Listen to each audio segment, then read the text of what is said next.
Blown glass unit.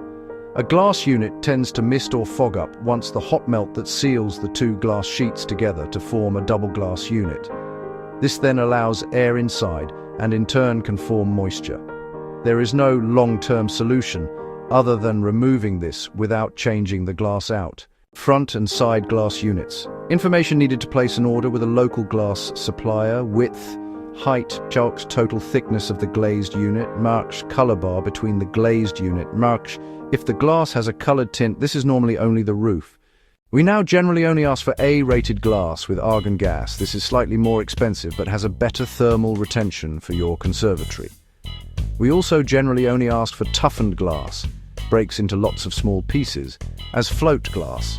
Can be all sizes and can be dangerous, and you will need to know the regulations on where you can and cannot use float glass.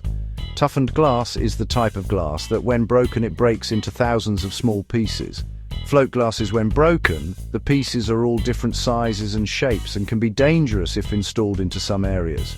If you have lead dressing, diamonds on the glass, you can either take a rubbing of the lead with some paper and a pencil, or you can take the glass unit with you so that the supplier then they will know the pattern. If you have Georgian bar within the glass unit, you will need to know the width of the bar along with the color and how this is spaced out from each bar.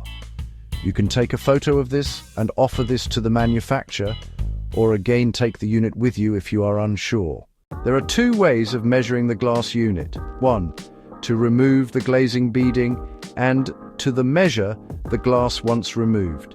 You will need to know the width, height and thickness of the total unit, or purchase a thickness meter reader that you can measure the thickness of the glass without removing the glass.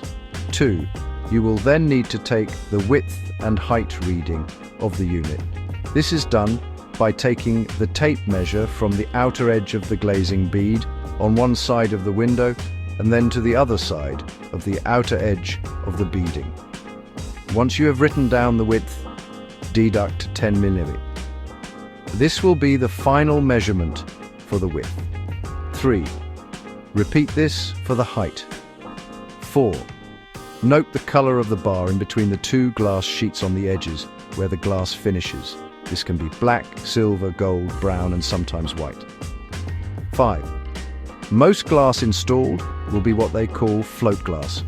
We tend to replace with toughened. It is safer to work with and safer once installed.